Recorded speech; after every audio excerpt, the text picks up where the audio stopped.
बहुत पुराने समय की बात है। किसी गांव में रामदीन नाम का एक गरीब किसान रहता था। उसके पास थोड़ी सी जमीन थी। उस जमीन पर पूरी मेहनत से काम करता था। रामदीन के पास रहने के लिए एक टूटी फूटी झोपड़ी थी और एक बैल था जिसे वह मोती के नाम से बुलाया करता था। रामदीन अपने बैल से बहुत प्यार करता था, इसलिए वो कभी उसे खूंटे से नहीं बांधता था। वो मोती को हमेशा खुला ही रखता था, क्योंकि उसे अपने मोती पर पूरा भरोसा था। इसी वजह से एक रोज गांव ने पंचायत बुलाई। रामदीन को भी वही बुलाया गया। तभी सरपंच साहब ने कहा, गांव वालों, आप लोगों ने अचानक पंचायत क्यों बुला ली? पूरा गांव यहाँ इकट्ठा है। तभी गांव की एक बूढ़ी महिला बोली, सरपंच साहब, हम सब रामदीन के बैल मोती की वजह से परेशान हैं, तभी यहाँ इकट्ठा हुए हैं। ये रामदीन अपने बैल को खुला छोड़े रहता है। इन जानवरों का कोई भरोसा नहीं, किसी दिन किसी को नुकसान पहुँचा दिया तो। तभी रामदीन खड़ा हुआ और बड़े ही प्यार से बोला, कौशल्या चाची, मेरा मोती सिर्फ मेरे लिए ही नहीं, इस पूरे गांव के लिए वफादार है। इतने साल हो गए, आज तक उसने किसी को कोई नुकसान पहुंचाया। तभी सरपंच साहब बोले, देखो रामदीन, तुम्हारी भावनाएं सही हैं, लेकिन जानवर जानवर ही होता है। कब उसका दिमाग खराब हो जाए कुछ पता नहीं। ऐसे तो इंसानों का भी कोई भरोसा नहीं सरपंच साहब।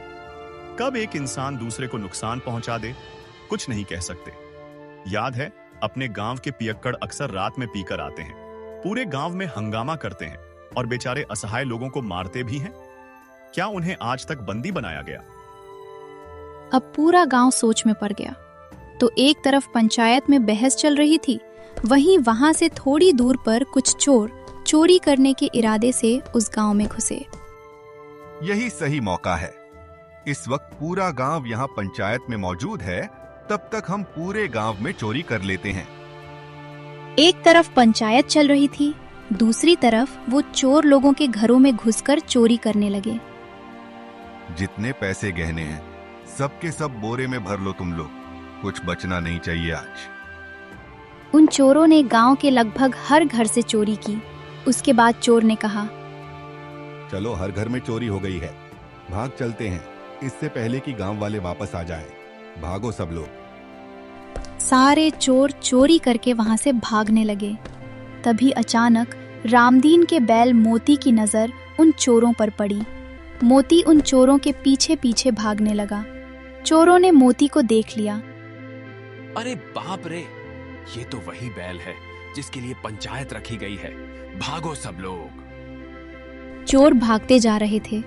मोती उनके पीछे पीछे भाग रहा था। अचानक मोती उन चोरों के बिल्कुल सामने आ गया। तभी चोर बोला, अरे बाप रे, मोती इस रास्ते से हमें जाने ही नहीं देगा, चलो दूसरे रास्ते से चलते हैं। सारे चोर दूसरी तरफ भागने लगे। मोती भी उनके पीछे पीछे भागने लगा। भागते भागते सारे चोर उसी पंचायत के बिल्कुल सामने पहुंच गए। मोती भी बिल्कुल उनके सामने पहुंच गया। सरपंच और गांव वालों ने उन्हें देख लिया। तभी चोर चिल्लाने लगे, अरे कोई बचाओ इस बैल से, ये बैल हमें खत्म कर देगा। सरपंच और बाकी गांव वाले उठकर उन चोरों के पास आ गए। तभी गांव के एक काका बोले, अरे सरपंच साहब, ये लोग तो चोर हैं। अभी कुछ महीने पहले ये लोग पड़ोस वाले गांव में पकड़े गए थे। आज हमारे गांव में भी चोरी करने आ गए। इनका सामान चेक करो, पक्का इन लोगों ने हमारे गांव में भी चोरी की होगी। गांव वालों ने मिलकर उन चोरों से सारा सामान छीन लिया। तभी गांव की एक बूढ़ी औरत बोली, सरपंच साहब, ये बर्तन और गहने तो मेरे घर के हैं। तभी गांव का एक दूसरा आदमी मोहन बोला, अरे बाप रे, ये तो मेरी बीवी के गहने हैं। देखो सरला, ये तुम्हारे ही गहने हैं ना? तो इस तरह धीरे धीरे करके पूरे गांव ने अपना अपना सामान पहचान लिया। गांव वालों ने चोरों को पकड़ भी लिया। तभी काका बोले, सरपंच साहब, इन चोरों को कड़ी सी कड़ी सजा देना। इन लोगों ने हमारे घरों में चोरी की है। सरपंच कुछ बोल ही नहीं रहा था। तभी वही गरीब किसान रामदीन बोला, अरे गांव वालों, आप लोगों को अपना चोरी हुआ सामान तो मिल गया, पर ये मिला कैसे? ये किसी ने नहीं देखा। अगर मेरा मोती बंधा हुआ होता तो ये चोर दूसरे रास्ते सारा सामान चोरी करके भाग गए होते अब तक। क्या अब भी आप लोग चाहते हैं कि मैं मोती को बांध कर रखूं? अब गांव वालों की बोलती अचानक बंद हो गई। तभी सरपंच बोले, देखो रामदीन, तुम्हारे मोती का हम धन्यवाद अदा करते हैं, लेकिन एक जानवर को ऐसे खुला छोड़ना अच्छी बात नहीं है। किसी को भी नुकसान पहुंचा सकता है। रामदीन कुछ बोलने ही जा रहा था कि तभी वही बूढ़ी औरत बोली, नहीं सरपंच साहब, मोती को खुला ही रहने दीजिए। ये बहुत वफादार है पूरे गांव के लिए। इतने साल हो गए, आज तक मोती ने किसी को भी नुकसान नहीं पहुंचाया, उल्टा सबकी मदद ही की है। हम गलत थे। अगर आज मोती ना होता तो हम सब कंगाल हो गए होते। ले जाइए इन चोरों को। रामदीन, तुम मोती को लेकर अपने घर जाओ। इसको बांधने की कोई जरूरत नहीं है। काका भी उनकी बात से सहमत हो गए और बोले, आपने बिल्कुल सही कहा कौशल्या बहन। सरपंच साहब, मोती को खुला ही रहने दीजिए। रामदीन, तुम इसे लेकर जाओ। अब सरपंच के पास बोलने के लिए कुछ था ही नहीं, क्योंकि धीरे धीरे पूरा गांव अब मोती की तरफ हो चुका था। रामदीन अपने बैल मोती को लेकर तुरंत वहां से चला गया। इधर गांव वालों ने चोरों को सरपंच के हवाले कर दिया और सरपंच ने उन्हें कारागार में डलवा दिया।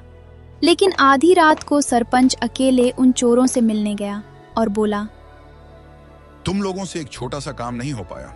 एक बैल से डर गए तुम इतने सारे लोग। तभी वो चोर डरते हुए बोला, अरे सरपंच साहब, वो मोती बड़ा खतरनाक है।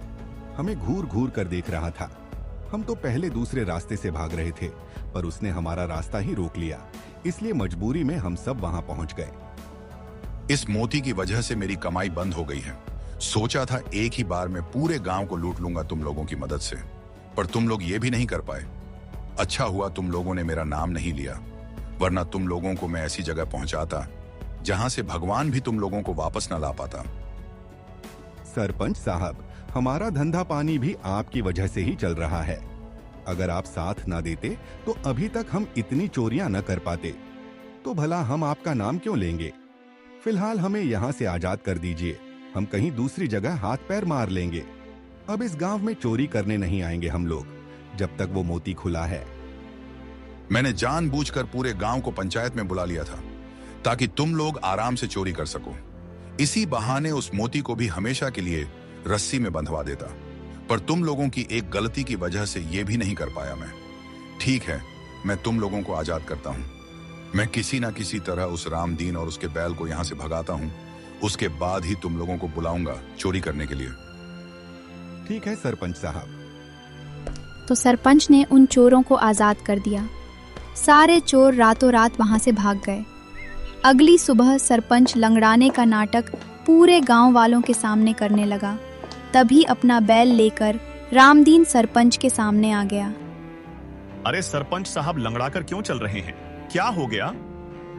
अरे क्या बताऊं रामदीन, रात में वो सारे चोर ताला तोड़कर भाग गए। मैंने उन्हें रोकने की कोशिश की तो मेरा ये हाल कर दिया। इसका मतलब वो चोर भाग गए। हे भगवान, मेरे मोती की वजह से बड़ी मुश्किल से वो चोर पकड़े गए थे, पर भाग गए। कोई बात नहीं सरपंच साहब, जब तक मेरा मोती है इस गांव में चोरी नहीं होगी। हाँ ठीक है, ठीक है। अब मैं जा रहा हूँ आराम करने। तुम ये खबर गांव वालों को बता देना। ठीक है सरपंच साहब, मैं बता दूंगा सबको। इतना बोलकर रामदीन अपने खेतों की तरफ चल पड़ा। इधर सरपंच भी अपनी हवेली की तरफ चला गया। खैर, रामदीन मोती की मदद से अपना खेत जोतने लगा। मोती, हमारा बस ये छोटा सा खेत है, इसको जोत डालते हैं। उम्मीद है इस बार फसल अच्छी होगी और हमारी गरीबी दूर हो जाएगी।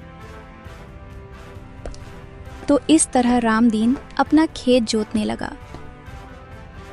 धीरे धीरे आसपास के खेतों में भी कुछ लोग काम करने लगे। लेकिन तभी अचानक मोती रुक गया और अपने पैर से जमीन खोदने लगा। रामदीन परेशान हो गया। अरे मोती, क्या कर रहे हो? जल्दी करो, शाम तक पूरा खेत जोतना है। इतना वक्त नहीं है हमारे पास, कभी भी बारिश हो सकती है। लेकिन मोती आगे बढ़ने का नाम ही नहीं ले रहा था। तभी गांव वाले भी उसे देखकर हंसने लगे।